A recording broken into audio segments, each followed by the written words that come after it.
paling bahaya dalam sejarah. Eling-eling santri sing khusuk-khusuk. Mulane mboten niki sejarah.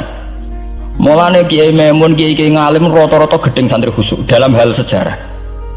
Akhirnya ono kelompok sing sok khusuk, yaiku moh tukaran, ya moh partai, moh kelompok-kelompokan. Ngerasa bener dhewe iku disebut kelompok Khawarij. Wong Khawarij itu darani dosa gedhe murtad saking khusuke. Ora ana dosa cilik, kabeh dosa iku gedhe. Mergo dosa iku bentuk pelanggaran terhadap Allah Subhanahu wa taala. Wis entek khusuke wong Khawarij. Ora ana wong khusuk dalam sejarah kaya wong Khawarij. Tapi saking khusuke duwe akibat Ali yo darani salah, Muawiyah yo darani salah. Ya kok wong saiki PKB darani salah, PKNU darani salah, NU darani salah, Muhammadiyah darani salah. Dekne mau klunak-klunuk ning kamar ora tau gawe madrasah, ya ora tau mulang ngaji. Paham nggih? Ya ora tau dadani umat, mau pertuntang-pertuntung. Iku Khawarij, ngono jenenge apa? Khawarij. Saelek-eleke partai iku sering duwe paguyuban, ngrudak-gruduk istighosah mbok gawe sekolahan. Saelek-eleke partai. Saelek-eleke ormas yo sering gerakno masa nganggo kebaikan. Tapi sak soleh-soleh wong dhewean paling klunak-klunuk. Padahal nek nggawe madrasah dhewe, nek ora gawe proposal lho. Nek ora ngono donyane entek, padahal donyane mok sapi kuru entek. Iku nggo pondasine tok ora cukup. Nggo pondasine tok mboten apa? Cukup. Wis wong soleh paling apik sak donya, mumpuni niat gawe masjid lho. Ndadekno pondasine tok tanpa gretok ora ngarah cukup. Ada sing rapati soleh lewat partai proposal sana sini masjidnya jadi mewah boko duit subhat boko haram mbak abang mbak ijo bos. Akhirnya wong Khawarij gawe satu kelompok sing ngalalno darai Ali yang ngalalno darai Muawiyah. Akhirnya matek dipateni wong Khawarij. Sampai sekarang para teroris, para bom bunuh diri itu rata-rata berangkat dari orang yang sudah anti sama kepartaian, anti sama golongan, merasa suci sendiri, kemudian banyak terjadi bom bunuh diri dan sebagainya. Itu sejarahnya panjang. Memang samu gampang tapi urip ya. Sebab itu semenjak itu sudah ulama-ulama itu tidak senang sama orang yang merasa sok suci sendiri, benar. Loh, saya sering ditanya, Gus, sampean itu kan tidak berpartai. Terus kalau organisasi di Indonesia yang kamu ikuti apa? Tak jawab. Asal NU atau Muhammadiyah itu mayoritas, saya hanya ada di antara dua itu. Asal mayoritas, masih mayoritas. Soal aku tidak pengurus, memang tidak pengurus, tapi saya milih di antara NU atau Muhammadiyah. Asal masih mayoritas. Secara organisasi lah. Bahwa per detail perilaku kita karena kita punya ilmu, ya mungkin kita punya keekhasan sesuai kapasitas masing. Tapi kita harus milih salah satu NU atau Muhammadiyah. Karena ya Nabi sering pesan bahirul muslimin wa man sadda fin nar alaikum bil jamaah fa inna yadawahi ma'al jamaah wa man sadda fin nar. Kamu harus ikut kelompok mayoritas. Kamu nggak boleh hidup sendiri. Wa man sadda fin nar, yang merasa benar sendiri masuk neraka. Ya karena itu tadi ada madrasah karena dibikin kelompok NU. Nanti ada sekolahan modern yang menjadi izzatil Islam wal muslimin melawan wong Kristen atau wong fasik, ya sekolahan Muhammadiyah. Ngerono madrasah, ono turutan, ono lagar penceng, jasane wong ono sekolahan sing iso bersaing mbek non muslim wae Muhammadiyah. Ya itu saja kita. Karena kalau tidak direduksi begini, kita akan ikut kelompok-kelompok kecil yang merasa benar sendiri. Misalnya kelompok-kelompok yang kecil-kecil sing aneh-aneh, itu kan mereka lebih orisinil. Tapi saat orisinil kelompok kecil tuh luwih ngeri. Misalnya kayak kemarin ada kelompok An-Nazir. An-Nazir mungkin dia bisa ngepas no dawe Nabi yang sing rambutnya diping nih, sing tenggene japos bodone beda mek bodo kita. Saya tuh pernah melihat di Metro, ini cerita intelektual, pernah lihat di Metro wawancaranya ketua Jamaah An-Nazir. Itu dalam banyak hal memang mereka ingin memiripkan sama Nabi. Misalnya rambut dipilok diping. Dalam sejarah sampean takok ahli hadis, memang Nabi Sayyidina Umar Bakar tuh rambutnya apa di apa itu disemir. Terus mereka kalau sholat isya itu akhir, katanya Nabi kalau sholat isya sulusul lail dan sebagainya. Tapi apa sisi yang dari itu terus kemudian merasa persis Nabi? Wong Nabi itu macam-macam. Beliau hidup itu berapa tahun? 23 tahun. Semenjak beliau jadi Nabi itu ngalami kenabian pinten 23 tahun. Dan itu punya ikhwal-ikhwal yang rawan ada nasah mansuh. Seperti sekarang di Pondok Indramayu, di mana-mana ada satu kelompok yang nganggep kehidupan sekarang itu adalah periode Makkiyah. Periode Makkiyah itu satu periode yang dimana sholat cek rapati wajib, zina rapati haram, nyabu rapati. Ya ada kelompok-kelompok di kota-kota begitu. Di kota-kota juga banyak orang yang sama orang zina itu biasa, sama orang nyabu biasa. Mereka sendiri tetap mengharamkan zina, tapi nggak perlu dilawan. Sehingga polemik ketika FPI begitu, ada yang mengatakan periode sekarang itu mirip Makkiyah, di mana kemungkaran nggak perlu dilawan, yaitu bil hikmati wal mau'izatil hasanah. Ada orang yang menafsirkan Islam sekarang itu sudah periode Madaniyah, sehingga kemungkaran harus dilawan. Yang kayak FPI itu yang anggap sekarang sudah periode Madaniyah. Lah itu kan artinya begini, semua itu toh mengklaim mirip-mirip niru Kanjeng Nabi. Masalahnya semua itu juga ngeklaim mirip-mirip niru Kanjeng Nabi. Nah, terus kemudian ini cerita Malik ahli sunnah. Kemudian sejarah memanjang. Sausi Ali bin Muawiyah keok, Sayyidina Ali keok di putra Sayyid Husain. Sayyid Husain kon ngakoni pemerintahane Yazid teng Syam. Sayyid Husain boten kersa. Idzan al mautu khairun bi. Kalau begitu lebih baik mati. Terus dibantai teng Karbala. Bons. Ketika dibantai di Karbala malah melahirkan trauma lagi. Wong Islam sing model tipikal Sunni tetap melok Yazid. Tipikal Sunni bukan Sunni, tipikal Sunni. Artinya melok Yazid wes ora usah dituntut dendam, malah ra ono bare. Akhirnya gak dendam. Kelompok Syiah iku apa-apaanan, putune Nabi kapundhut kok dingin-dingin saja. Kudu ono revolusi, akhirnya revolusi. Ngelahirno kelompok Syiah kanthi sak mangke. Karena kelompok Syiah itu berangkat dari tragedi Husain, semua penanggalan Syiah mengacu 10 Muharram di tanggal kabudute Sayyid Husain, dan revolusi Syiah selalu mengacu kebangkitan Sayyid Husain. Nah ahli sunnah mulai dulu karena melihat fenomena semua macam-macam pokoknya kayak orang Indonesia saiki. Dan buatan derek-derek itu mulai disik. Bon, begitu terus sejarah sampai lahirnya sejarah intelektual.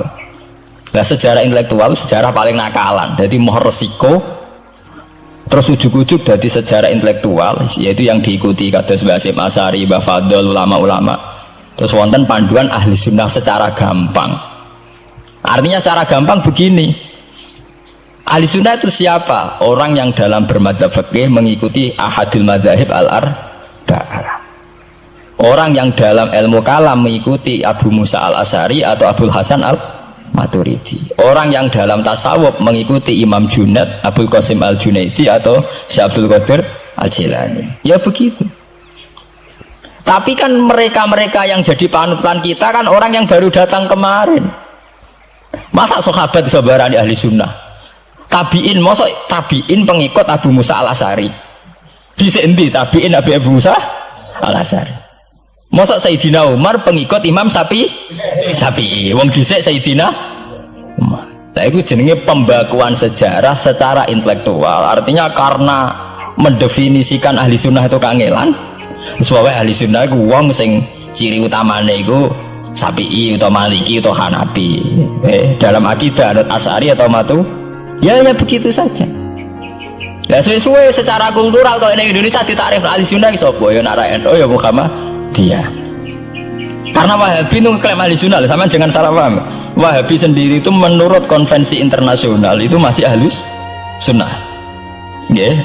Dalam seminar-seminar OKI sedunia Wahabi itu masih kategori ahli sunnah. Muhammadiyah termasuk masih kategori ahli sunnah. Tapi kemudian ahli sunnah direduksi lagi.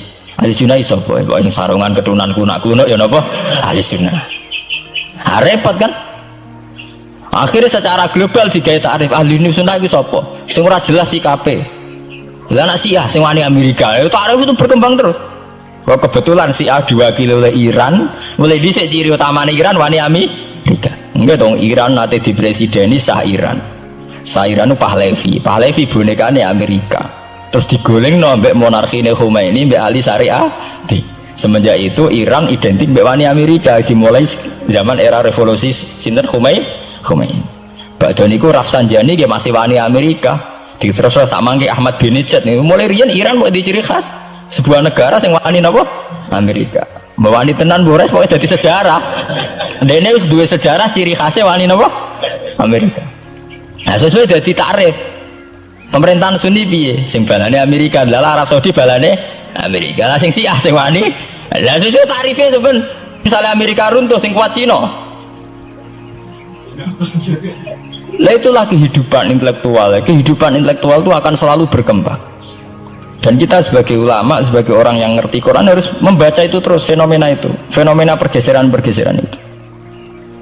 Lah sampai anak menangi lah, jenenge kiai ra ketunan koyo muruah. Ya menangi ketika ra ketunan dimulai tradisi PBNU sing tukang kiai desa mesti anak buahe PBN.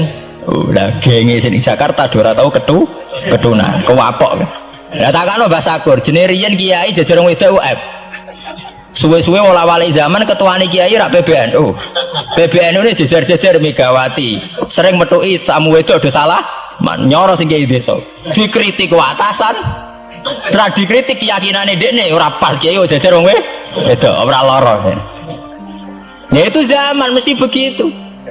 Kiai desa ngrasa nak lunga ora ketunan UF, ketuane kiai ning Jakarta ora ana sing ketunan. Cara desa kiai jagoan mbek wong wedok iku ketuane kiai sini Jakarta ya ora trimo jagongan koalisi. Ya itu kehidupan intelektual, kita harus lapang dada berani membaca itu fakta. Kowe ora usah dadi khawarit karena kecewa terus dadi napa? Khawarit. Kecewa Pak Hasyim Asy'ari, kecewa Gus Dur to dadi khawarit klunak-klunuk mbek gremang-grem. Ndak bisa. Kita harus gentleman sesuai dawuh Nabi ilzamu jamaahirul muslimin wa man sadda finnar alaikum bil jamaah fa inna yadawi ma'al jamaah wa man sadda finnar. Mane kula umpama partai nggih milih sing gedhe, ormas nggih milih sing gedhe, bukan oportunis ya milih yang itu. Mergo sing cilik-cilik malah bulet ngono ngaten. Paham nggih? Mungkin yang cilik itu bener tapi bulet. Cara bahasa ini derek mainstream saja, yang umum-umum saja. Kan kula kiai kan buta lumara ketunan ya ra ketunan. Umume wong piye nggih wae umum-umume wong. Kula niku khusus umum-umume wong sing ringan-ringan saja itu sing umum-umum saja. Gitu tadinya.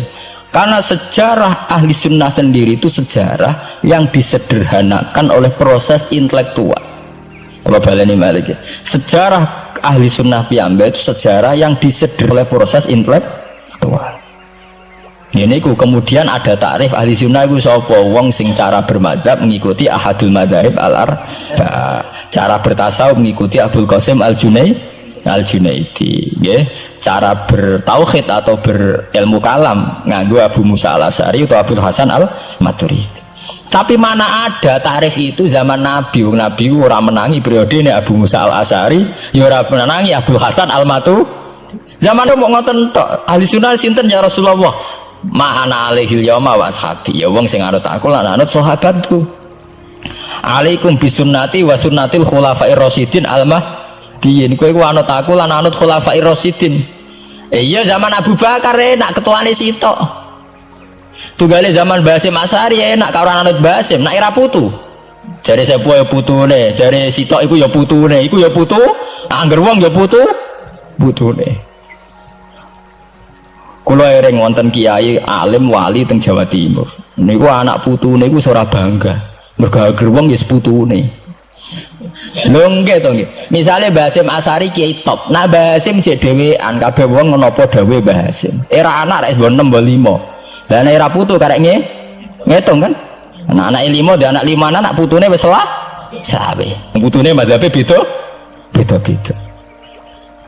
Wong kula mondok sarang nggih menangi, istilah sarang riyen Bani Ghazali, madrasah sarang namine Madrasah Ghazaliyah. Era Mbah Ahmad Bani Ahmad, era Mbah Zubair Dugdeng, alim terkenal istilah Bani Zubair. Samangke pun benten malih. Putrane Mbah Zubair itu banyak. Ya, putrane Mbah Zubair banyak. Nah, kebetulan yang punya nama besar Kiai Maimun. Ya ada sendiri Bani Maimun, yang satu Bani siapa? Bani ya sama Mbah Zubair. Tapi era anak kan sudah beda kan? Lah Mbah Hasyim Asy'ari nasibnya ya nanti kayak itu. Beliau satu dulu masih tunggal, wong mesti daerahnya Mbah Hasyim Asy'ari. Era putu. Gus Dur ya putune, Lili Wahid ya putune. Anake Ki Wahid piyambak pinten? Urung anake Pak Yusuf Hasim piyambak pinten misalnya anake oh pirang-pirang kabeh ketika tukaran alasan aku ya putu iku ya putu sing dinggo genderane bae ayo. Dan iki kula cerita Mbah Batu Ampar Samsudin Batu Ampar wali terkenal ya wong dadi putune ya bangga tapi saiki putu-putune ora bangga mergo angger wong ya putune lah anak sebagian anake sing seneng wayo apa angger wong putune wong di antara duriyane sing seneng wayo angger wong ya putune ini masalah-masalah yang itu tadi ya. Kemudian ada persederhanaan intelektual kayak masalah ahli sunnah itu sing anut Sayyidina Ali jari anut sahabat sing anut Muawiyah jari anut sahabat termasuk sing anut Ibnu Abbas sing anut Abdullah bin Umar di mana dua sahabat ini dalam posisi orang melok-melok makanya kayak saya kayak ulama-ulama rata-rata mengikuti mazhabnya Abdullah bin Umar karena saat ada konflik Ali Muawiyah beliau itu bersikeras orang melok-melok beliau tetap mengajarkan sunnatul Rasulillah tanpa berpihak kelompok. Tapi banyak riwayat mengatakan Abdullah bin Umar bin Abbas itu kecewa. Hanya kecewa itu getun dia ramelok-melok. Ya karena itu tadi, ketika ada dua pilihan ramelok-melok ya terus repot. Dia tuh sampean saiki pikir mau nih. Saelek-eleke wong melok P3 atau PKB iku melok nentokno kemaslahatane Jawa Timur, mbah Bojonegoro, mbah apa. Tapi saapi-api wong ramelok-melok, nentokno mudun lho ramelok-melok. Sehingga ada mazhab ahli sunnah sing majibno wong kudu melok-melok karena saapi-api wong ra melok-melok itu ndak ada yang dikaryakan nggak ada yang dipekerjakan. Oke, misalnya taruh saja misalnya sampean melok PKB atau P3 atau melok PAN saelek-elek melok itu mesti melok mikir nasib bangsa tapi saapi-api ra melok-melok ora ono sing mbok lakoni. Sebab itu ya banyak saja ulama yang mengatakan ketika ada partai yang macam-macam kayak kudu melok salah siji. Bukan apa-apa ya nganggo perhitungan amal. Kalau lama ya pakai perhitungan apa? Amal. Sebab itu ketika ada waqatil Jamal, ketika Sayyidina Ali bentrok be Aisyah, itu ya sahabat ada yang melok Aisyah, ada yang melok Ali, ora kok terus muni ra melok. Ya tapi itu tadi kula wau matur teng awal ketika Rasulullah dawuh kowe anut aku lan anut sahabatku dawuh iku masih normatif. Artinya normatif ketika sahabat kepemimpinannya tunggal jelas anut Abu Bakar. Lah nek saiki sahabate dhewe wis tukaran. Iku waktu gale ana wong dawuh kowe anut kiai, mati urip donya akhirat anut kiai. Lho urusane kiyaine dhewe wis beda be. Ngono urusane kiyaine dhewe wis beda. Ya iya misalnya kiai PKNU kan ngono alasane kowe anut kiai, anut sapa ora anut empun mbah tapi kiai kula P3 mau cari kiai P3 aku mati urip anut kiai empun anut mbah cuma kiai kula PKB. Nah ini masalah. Nah ahli sunnah itu kayak itu posisinya itu begitu. Nah, kemudian konvensi internasional mengatakan daripada bulat ngono terus dibakukan secara intelektual dan diikuti oleh Mbah Hasyim Asy'ari, Mbah Fadl, ulama-ulama Indonesia terus gawe takrif sing sederhana. Ini terus dibakukan lewat kitab Al-Kawakibul Lama'ah sing disahkan Muktamar teng Jombang. Ahli sunnah pokoknya panduannya begitu. Fikih aja sampai metu ka madzhabul arba'ah. Tauhid aja metu ka Abu Musa Al-Asy'ari atau Abdul Hasan Al-Maturidi. Tasawuf anut Imam Abdul Qasim Al-Junaidi atau anut Syekh Abdul Qadir Al-Jilani. Ya, atau Imam Ghazali ya kayak itu. Artinya umpama bebas ngeri. Misalnya bebas ngeten. Fakih anut Dawud Adzairi, ora selingkuh terus gitu misalnya. Wong Dawud Adzairi syaratnya kawin kaya wong selingkuh. Mesine fakih anut Dawud Adzairi gak barbaran. Oleh kawin mut'ah, oleh kampung apa wali. Ora seneng hotel seksine supir tok terus kawan kawin. Lah umpama tasawuf anut Ibnul Arabi utawa anut Al-Hallas. Apa wahdatil wujud kabeh manunggaling kawula ing Gusti. Untuk nggak tahu kita tasawufe kon anut Abdul Qasim Al-Junaidi sing kaya umume wong. Beliau sebagai ulama ya mulang ya kumpul wong. Lah muga tasawufe anut Ibnul Arabi. Apa ra wahdatil wujud utawa anut Husain Al-Khallat apa ra dadi Siti Jenah. Paham ya? Jadi orang gunane dibatasi, nek ora dibatasi liar tenan.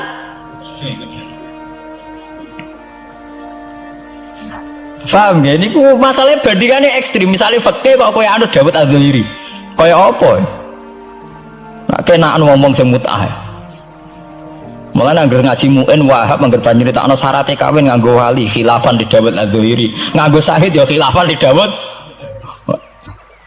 Mergo cek dendam ulama-ulama beda tau diri. Syaraté kawin kok gampange ngono. Paham ya? Lah santri dendam mbek madzhab dhewe mergo syaraté kawine santri kudu nglibatno bapake wali. Lah kadang bocah wis pacaran bapake ra setu. Dadi santri rata-rata nganti-nganti Joko tuwa ya korban madzhab Syafi'i. Mergo bocah wis gelem bapake ora gelem. Lah bapak ning gone fikih Syafi'i dilebokno rukun. Dilebokno napa? Rukun. Angel langkane. Lah ya ahli sunnah itu terus disederhanakan. Kula nggih matur nuwun nggih. Saya pikir kados Mbah Hasyim Asy'ari, kados Mbah Fadl, Kiai Memun, kiai-kiai yang alim riyen Mbah Maksum, Mbah Ali Maksum yang bertanggung jawab terhadap proses kesederhanaan ini. Tapi kita harus terima kasih. Lewat muktamar di Jombang atau musyawarah besar tidak tahu saya, itu yang jelas di Jombang itu disederhanakan tuh mudah. Ya tadi andai kan tidak disederhanakan begitu, kayak kasus-kasus di kampus itu. Di kampus karena saking hormatnya terhadap nilai intelektual, tasawuf manapun diambil. Termasuk tasawufnya Jalaluddin Rumi, tasawufnya Ibnul Arabi, tasawufnya Husain Al-Hal. Nah, sehingga mereka enak saja wae Jumatan untuk nganggo tarian, jenis tarian Rumi, gak usah Jumatan. Ke tarian Rumi ya ibadah, Jumatan gitu. Kan dari Rasulullah Shallallahu Alaihi Wasallam itu harus ditulis. Karena hanya dengan ditulis ilmu itu abadi. Nggak boleh riwayat itu hanya berdasar karena kamu hafalan mundobit itu terus tidak nulis, tidak boleh. Kita itu punya pengalaman buruk dan itu eman betul. Gini ku fiqhul Les bin Sa'ad. Al-Les afqahu min Malik, dari Imam Syafi'i. Al-Les afqahu min Malik. Illa anna ashabahu dayya'uhu, kata Imam Syafi'i. Lais itu orang paling alim, alimu Misra, faqihu Misra. Itu kalau debat sama Imam Malik itu berjilid-jilid. Tapi ashabu Malik itu lebih peduli terhadap pikiran-pikirannya Imam Malik, sementara ashabul Les itu enggak. Sehingga enggak ada mazhabnya hilang. Jadi nasib ulama yang mazhabnya hilang itu Les bin Sa'ad. Kemudian Sufyan bin Uyainah, ini semua gurunya Imam Malik. Sufyan As-Tsauri juga gurunya Imam Malik, gurunya Imam Syafi'i. Nanti nasibnya Mbah Mun kalau tidak ada yang mentadwin, membukukan, akan seperti itu. Karena orang akan menafsirkan tidak dengan panduan guru-gurunya ila Rasulullah Shallallahu Alaihi Wasallam. Saya masih ingat ketika ini betapa luar biasanya Mbah Mun tentang tafsir. Seperti yang kita katakan Gus Rosid tadi, Mbah Mun itu putra Mbah Zubair, tapi ngaji sama orang ahli tafsir, ahli Quran, Said Alam. Sehingga Habib Salim Asy-Syatiri itu punya karangan ya tentang tafsir, namanya An-Nafahat Al-Haramiyah atau Al-Fawaid Asy-Syatiriyah. Kalau gadah kitab sekitar 2 jilid. Mbah Mun itu dulu ngajar kita Faidul Khobir fi ulumil Quran, fi ulumit tafsir. Rian ngajar seminggu 2 kali di MGS. Ini Pak Sukron ya termasuk alumni MGS, berarti pernah sekolah berapa kali Pak? Diulang Mbah Mun? Seminggu. Jeleng seminggu 2 kali. Khatam. Tak kok khatam gak boleh. Jujur itu baik. Jadi jujur itu baik. Nah, barokahnya mudawan. Saya beri contoh satu, betapa resikonya andaikan ilmu itu tidak mudawan. Ya kayak Khawarid itu. Khawarid itu orang yang ibadahnya khusyuk, tapi itu kecelakaan bagi sejarah umat. Sampai Nabi ngendikan syarru hadil ummah al-khawarid syarrul khalqi wal khaliqah. Orang Khawarid itu buruk-buruknya makhluk, ini Kak sabda Rasulullah sallallahu alaihi wasallam. Karena orang Khawarid itu menganalisis nubuah itu dengan pikirannya sendiri, bukan dengan pikiran sing mudawan musalsal ila Rasulullah sallallahu alaihi wasallam. Saya beri contoh yang paling gampang. Ketika Nabi Fathu Mekah itu kan corong Jawa kudune kaul itu semangat tawaf. Tapi Nabi unik, semua sahabat itu tofu muskatan, semua tawaf secara jalan kaki. Padahal kayak apa kita diusir dari Mekah, kayak apa kita meninggalkan Mekah secara tidak terhormat. Mestinya Fathu Mekah yang diperjuangkan mati-matian itu menjadikan hal yang luar biasa. Dan kita punya kaidah al-ajur bi qadrit ta'ab, bahwa pahala itu sesuai tingkat kesulitan. Tapi Nabi itu unik, semua sahabat itu tawaf jalan, tapi Nabi itu tawaf rakiban. Nabi dengan santainya naik unta, kemudian beliau tawaf. Itu andai kan tidak ditadwin, tidak dibukukan oleh ulama-ulama, termasuk Imam Nawawi yang ngarang Majmu', maka orang Khawarij atau yang sejenisnya, nggak usah diterjemah garis keras atau garis apa nanti sensitif, pokoknya Khawarij dan sejenisnya. Dan itu di Mekah, jadi kamu jangan ngait-ngaitkan dengan Indonesia. Itu mesti menafsirkan kok enak Nabi lengas-lengas numpak unta sing liyane mlaku. Tapi barokahnya tafsiran ulama itu dibukukan. Nabi yang saat itu tawaf rakiban, ya, Nabi yang saat itu tawaf secara berkendara, itu afdolu mungkin bi alfi fadilatin sampai ila mala nihayatallah daripada yang tawaf masyian. Karena yang tawaf berjalan itu hanya melakukan satu kaidah bahwa al ajri bi qadrit ta'ab. Tapi itu punya resiko fikih jangka panjang. Andai kan Nabi ikut tawaf jalan, maka akan dianggap syarat sahnya tawaf harus berjalan. Dan itu kita kesulitan ketika kita setengah lumpuh, setengah sakit. Lalu kalau kita pakai kursi roda, pakai skuter, dalilnya apa? Barokahnya Nabi tawaf rakiban, maka ada solusi, ada referensi kalau kita tawaf tidak masyian, yaitu dengan cara naik kursi roda dan yang lain-lain. Maka ketika Imam Nawawi, maka yang dilakukan Nabi itu fardun alaihi, Nabi melakukan itu harus, karena Nabi harus menjelaskan ke umat bahwa tidak termasuk syarat sahnya tawaf adalah secara berjalan, tapi naik juga boleh. Itu andaikan tidak ditadwin oleh ulama, maka pikiran ini tidak sampai kita. Dan kita rodok-rodok Khawarij, kok enak Nabi, padahal Nabi pas itu ya sehat. Nah sama ketika Mbah Mun ngersakno Gus Yasin jadi wakil gubernur, juga abahnya Gus Rosid ini Gus Subak kerso jadi DPR RI, Gus Kamil ya ketua DPR Rembang. Itu maka menjadi fikih bahwa ulama itu tidak harus berhadapan-hadapan dengan negara. Buktinya orang sekali Mbah Mun, putrane diminta disuruh mengkhidmati negara, sehingga harus menjadi tradisi besar bahwa ulama dan umarok tidak harus berbenturan. Bukan masalah menangkal. Coba kalau itu tidak ada rawinya, paling golek gaji, paling golek duit, nah itu kan ruwet. Itu tafsiran Khawarij itu. Jadi saya itu punya sanad mutasil. Saya berkali-kali ketemu abahnya Gus Rosid, beliau juga guru saya, Gus Subab, semuanya. Itu ketika beliau menolak itu Mbah Mun maksa. Gus Kamil dulu pertama disuruh jadi DPR ya menolak, sampai pernah transit di dalam saya di Jogja itu 3 hari. Dan Mbah Mun akhirnya sampai duka harus mau. Tapi lama-lama kita tahu bahwa beliau ingin menyelamatkan Indonesia, bahwa Indonesia nggak perlu dipertentangkan antara ulama dan umat. Nah, itu harus terus. Karena kalau kita ingin versi tertentu, pasti Indonesia itu chaos. Chaos itu ya chaos ya. Guru hara. Kalau guru hara terjadi safkut dima, pengaliran darah. Yang dosa kita. Makanya Mbah Mun sering cerita ke kita. Saya tidak pernah bilang saya, ke kita. Semua santrinya levelnya sama, karena sama-sama dengar. Bedanya lali mbak eling gitu. Ambek paham sama tidak paham. Gitu. Sebetulnya saya ingin bilang saya, karena saya berkali-kali khasoni bidzalika syekhuna, tapi kita semua sama lah, sama-sama mutawatir sama. Fiqhus siyasa atau fiqhul imamah atau fiqhul khilafah, terserahlah bahasa sampean. Itu juga harus diwariskan. Sehingga dulu sampean tak ceritanya, dulu yang semi-semi Khawarij itu ya sudah banyak. Wah Nabi itu harus ngomong akhirat terus, masa Nabi jabat? Oke, dari segi jabatan itu duniawi, kesannya buruk karena jabatan itu duniawi. Tapi kalau dibalik, atardo ayyaku nasolihu tahta yadidz zalim. Kue ridho kalau orang-orang yang nggak sholat, nggak cewek, nggak istinja, mimpin wong soleh.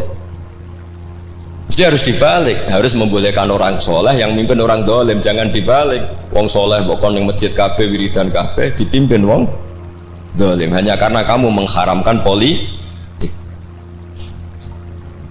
Jadi orang itu harus ngerti. Makanya ketika beberapa nabi itu harus kita tahu, ada nabi yang ngaji terus kayak Nabi Yahya, Nabi Isa. Ada yang nabi yang seumur-umur itu jabat kayak Nabi Dawud, Nabi Sulaiman. Kamu boleh niru Nabi Dawud, Sulaiman jabat, tapi nggak boleh meniru istrinya 1000. Itu 4 saja masalah gitu. Sitok wis kudu pegatan ya gitu. Rai-rai gak meyakinkan kan, itu satu aja sudah. Tapi itu tidak saya loh. Jadi sampai Allah menurunkan ayat am yahsuduna nasa ala ma atahumullahu min fadli faqad ataina ala Ibrahim al-kitaba wal hikmata wa atainahum mulkan azim. Jadi ada orang-orang soleh yang oleh Allah disebut bahwa mereka itu jabat. Gini ku alu Ibrahim. Ada banyaklah orang-orang soleh yang jabat. Mereka adalah orang-orang yang tak kasih kitab, tak kasih hikmah, tapi ya wa atainahum mulkan azim. Ketika Mbah Hasyim di putra Gus Wahid jabat, dulu Mbah Wahab Hasbuwah dia anak Gus Wahid juga jabat. Mbah Mun punya putra Gus Bab, abahnya Gus Rosyid dulu ya DPR RI, Gus Yasin wakil gubernur. Ini kita sebagai muridnya Mbah Mun bukan melihat urusan jabatan, urusan bahwa kita ikut berbakti sama negara. Makanya ketika Mbah Mun kapundhut hari Selasa tanggal 5 Dzulhijjah, itu saya masih ingat betul. Ketika itu saya di dalam, ada Gus Subab, ada Gus Najih, ada Gus Kamil, ada semua lah. Itu mereka itu kelihatan apa ya, masih nggak sadar kalau abahnya wafat. Kelihatan senang. Senangnya itu karena mereka menyaksikan betapa yang diinginkan Mbah Mun itu kesampaian.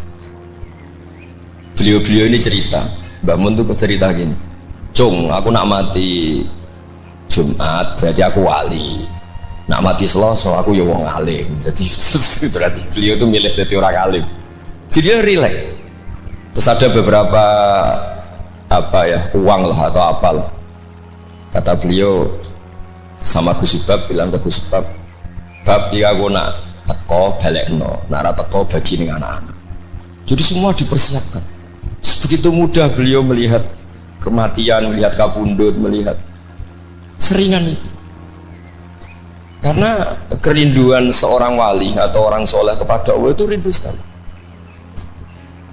Dan ini kita harus punya riwayat, dan itu menjadi fikih besar.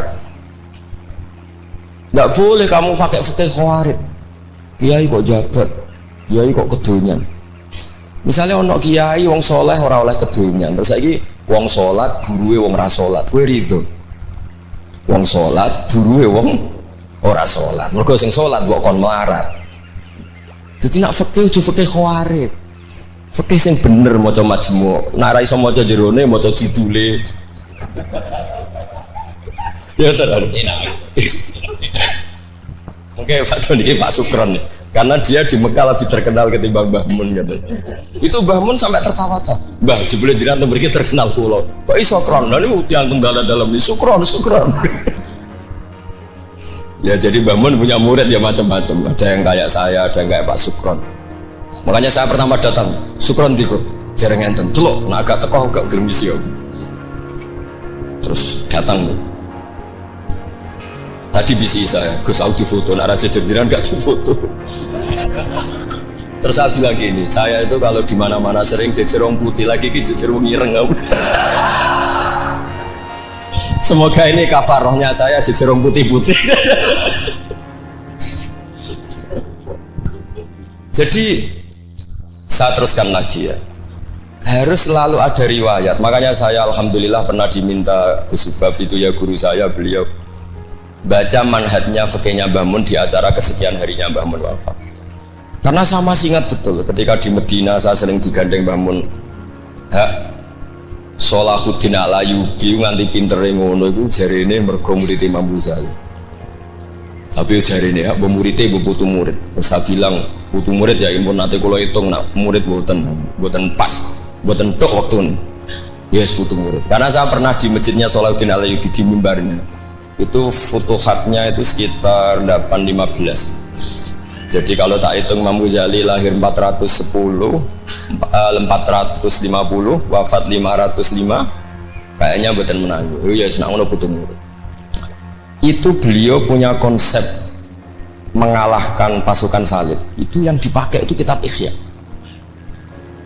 Itu singkat cerita beliau nyuruh saya ikut golek ya, tak cari ya, ketemu terus tak tasihkan beliau ya itu saya tak maksud ya itu Imam Ghazali begitu fasih cerita tentang penyusunan kekuatan, dan itu logikanya sederhana sekali dari sesuatu yang jibillah, yang normal. Misalnya begini ya, al insan abdul ihsan, bahwa manusia itu pasti menjadi budaknya kebaikan. Hitung saja sekarang misalnya begini, kita jadi orang soleh, meditera karuan, gremengan, sinis. Yang ini orang fasik, senyum, lomo, apian. Kira-kira orang netral itu kalau jagungan ke kamu apa ke sini? Yang lomo, yang nyaman kan? Sehingga orang boleh mengatakan ketika ngarang fikih, senyum itu sunat di karangan fikih. Tapi di aplikasi nyata tidak bisa. Bagaimana kalau ada orang netral, bisa soleh, bisa fasik, sing fasik senyum, sing soleh merengut, sehingga yamilu orang yang netral ini ke yang fasik. Kamu bisa ngarang fikih kalau sedekah itu sunat, karena itu sudah tidak wajib, karena yang wajib itu zakat. Kamu bisa ngarang fikih seperti itu. Tapi kalau dalam tatbiki tidak bisa. Misalnya saya orang soleh hidup di tengah kota, atau orang soleh hidup di pedalaman, terus saya medit mentang-mentang sudah zakat, nggak pernah sedekah. Sing wong fasik jor-joran sering nyervis rokok gratis, ngopi gratis. Kira-kira kemana kecenderungan orang? Ke yang fasik, karena al-insan abdul ihsan. Nah, hal-hal seperti ini tuh yang dikaji Imam Ghazali, kemudian itu menjadi inspirasi Salahuddin Al-Ayyubi. Kalau dia ingin solid, maka harus berbuat baik sama siapa saja, karena itu cara punya kekuatan. Nah, kita enggak, kita ini memaksakan kebenaran tapi prosesnya tidak simpati. Makanya kata para mufassir, walaupun tafadzur ghalidal qalbi lan faddu min khaliq, itu kata para mufassir, hada sayyidul khalqi wa hada ahabbul khalqi ila Allah. Ini Rasulullah, orang paling dicintai Allah. Itu saja sekali salah dalam perilaku sosial, itu bayangannya lan faddu min khaliq, orang akan bubar. Padahal ma'anna hada mu'ayyadun fi ruhil qudus. Padahal Rasulullah itu orang yang diberi kekuatan malakut, kekuatan langit. Itu saja dibayangkan kalau salah secara sosial, lan faddu min khaliq, orang akan bubar. Apalagi kamu yang keramatnya nggak jelas, hizibnya nggak mandi, terus salah sosial, istaqobbalallahu minna minkum taqobbal, ya kan? Sehingga Mbah Mun itu baik sama siapa saja, termasuk baik sama Megawati, sama apa saja. Bahkan beliau sebelum haji sempat ketemu Megawati, dan beliau sebelum itu ya pernah bilang ke saya, ke kita lah, ke kita, aku ketemu Bu Mega dan Indonesia itu damai. Makanya ketika beliau kabundut Dzulhijjah, itu min asyuril hurum, karena al asyurul hurum itu ada 4, Dzulqa'dah, Dzulhijjah, Muharram, Rajab. Beliau kabundut 5 Dzulhijjah, bulan yang termasuk sakral di Islam. Dan beliau kabundut 6 Agustus, bulan yang paling nasionalis dalam Indonesia. Jadi Allah memilihkan beliau bukan sekedar tempatnya di Ma'lah, tapi pakai bulan yang paling sakral sesuai konteks masing-masing. Dalam religius Dzulhijjah itu sakral, dalam nasionalis Agustus itu sakral. Kayak apa Allah memilihkan beliau? Makanya ini saya cerita ya, saya mungkin 10 menit lagi, sama santai aja, ini nggak ganggu lama-lama supaya nggak ribet. Makanya di antara yang ditulis beliau tentang jabatan, tentang jabat, nah ini cerita saja. Beliau menulis feeling tuh sekarang halaman 37. Nanti kalau yang nggak paham ngaji sama Pak Sukron, sudah tak ijazahi tadi. Kobil tuh. Jadi nanti yang nggak paham, iya itu nanti. Kok jebolin? Apa? Kok jaluk deh? Orang senang. Kalau di jaluk ya sudah. Sah gitu. Sah. Ini konco kulo mulai teng sarang ngantos. Nanti foto-foto tegen kulo tanggal 3 Syawal. Nih Pak Sukron nih. Gus, gue nak jadi kiai jegeman kaya aku. Tak pikir apa? Ceritanya gini Gus Rosid, dia itu kiai, mungkin kiai debutan. Dia dengan santainya cerita, man soma Ramadan summa addu'ahu sittan min Syawal faka'annama somat daro kullah. Jadi puasa Ramadan kemudian puasa 6 hari Syawal, maka seakan-akan puasa tahun. Singkat cerita ada orang lugu puasa tanggal 2 ini. 2 Syawal puasa. Soan Pak Sukron pas kiai ini rokok. Terus kata orang lugu tadi, getun Pak aku anu jenengan. Jebule jenengan gak poso. Saya bilang, lah opo ke dalil ngono barang lha opo? Dalil liyane ya kena. Tapi itu kearifan, menurut saya dia cerita itu kearifan. Maka ini warning ya, siapapun yang ngiyai jangan dalil sesuatu sing ra iso nglakoni. Ora udah ini ilmiah gak apa-apa. Lho kula lah ora pati wani dalil sing ngoten-ngoten ora wani mergo wis wong santri sarang beben ora usah dirakat gitu. Ngono ping 6. Nggih, tambah ping 6. Dari bangun Setahun pun. memang ini didikan sarang yang keterusan. Mbah Mun itu kan mengharamkan santri tirakat. Iya. Ya santri ora usah tirakat. Santri sarang ora usah tirakat. Mondok sarang tok iku wis tirakat. Nompi yo banyune wasin. Kadang ape ning WC yo iku ning lembak-lembak. Wis banyu asin gone sesekan ra duweke wis sumsumara tenan ngono. Jadi ra usah tirakat itu wis tirakat. Jadi saya ulang lagi ya. Al-fiqhu, fikih itu harus mudawwar. Saya yang sudah kecelok alim saja itu sering nggak tahu kalau itu tidak ditulis oleh ulama-ulama kita. Kayak tadi, kenapa Nabi tofa rokiban? Padahal Nabi juga yang mengajari al-ajru bi qadrit ta'ab. Andai kan Nabi tidak tofa rokiban, maka kita akan kesulitan nyari referensi bagaimana hukumnya tawaf pakai kursi roda. Barokahnya Mudawwan dianalisis oleh Imam Nawawi dan seterusnya bahwa Nabi tofa rokiban adalah wajib bagi beliau untuk memberi pelajaran bahwa itu sah. Coba kalau nggak ada penjelasan itu, mungkin orang menduga-duga Nabi ku piye dipek menangi dewe, mukhawarid sebenarnya. Dan itu harus ada yang mudawwar. Sama seperti Nabi Dawud, Nabi yang jabat, Nabi Sulaiman, Nabi yang jabat. Supaya jabatan itu tidak tunafis solafiyah, bahwa jabat itu tidak berlawanan dengan kesolehan. Katanya banyak orang soleh yang jabat. Tentu yang nggak jabat lebih banyak. Rasa tak belo. Pak Sukron dia soleh tapi buatan jabat. Cuma soleh sampai kuat ngantek kapan ya roh. Nah sini yang halaman ini terakhir, masih 7 menit tuh, 37. Hada summa idza nazarna ilal adarisan. Kalau waca bismillahirrahmanirrahim. Wal mamlakatani al ukhrayani allatani mazalata qaimataini ilal yaum. Ani al mamlakatal hasyimiyah al urduniyah wa mamlakatal maghrib tawallahuma al hasaniyuna aidan. Artinya Mbah Mun cerita bahwa banyak orang-orang soleh bahkan min dzurriyyati Rasulullah sallallahu alaihi wasallam dan mereka jabat jadi raja, yaitu pasnya di Maroko adalah rajanya Al Hasani, apa? Hasani. Juga di Ordon di Jordan itu rajanya Al Hasani. Intinya Mbah Mun mau ngendikan kamu jangan anti jabatan, banyak orang-orang soleh yang jabat, bahkan bukan sekedar soleh tapi itratu Rasulillah al itra atau hiro itratu Rasulillah sallallahu alaihi wasallam. Ini dan beliau menulis itu. Wal mamlakatani al ukhrayani allatani mazalata qaimatain ilal yaum. Ini al mamlakatal hasyimiyah al ordoniyah wa mamlakatal maghrib tawallahuma al hasaniyah itu. Hada summa idza nadzarna ilal adarisah. Adarisah itu Sayyid Idris. Sayyid Idris itu al Hasani ya. Jadi al Hasani yang paling populer di Maroko namanya apa? Al Idris. Makanya disebut Adarisah. Yang dzurriyyahnya Al Idris disebut apa?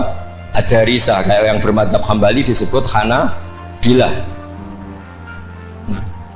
Summa idza nazarna ilal adarisa wajadna anna ba'dhum wasalu ila sultanah war riyasah. Faqad sabaqa an assasa Sayyid Idris bin Abdullah daulatan azimatan fil Maghrib wa nudiya bis Sayyid Muhammad As-Sanusi malikan ala Libya. Jadi ini saya mau cerita Mbah Mun itu satu khazanah besar, melahirkan murid-murid yang alim alamah gak banyak sekali tidak bisa dihitung. Melahirkan murid yang bahkan putra yang cakap politik banyak. Siapa yang nggak ngakui alimnya Gus Najih? Siapa yang nggak ngakui fleksibelnya Gus Subab di jabatan Gus Tamil? Itu nggak bisa terhitung. Makanya ini khazanah besar, nggak usah dibentur-benturkan. Ada yang nekuni alim, ada yang nekuni jabatan. Semua itu untuk li'ila'i apa? Kalimatillah. Jadi ini nggak ada masalah. Wonten sing konaah Bapak Sukron, urip wae, menengah, sok urip wae. Tapi tadi sudah tak ijazahin. Nanti pokoknya ini kalau nggak paham, tanya Pak Sukron. Assalamualaikum warahmatullahi wabarakatuh. Oke, terima kasih buat teman-teman semua yang sudah menyaksikan video ini. Mudah-mudahan bermanfaat dan bisa menambah ilmu dan keberkahan buat kita semuanya, guys.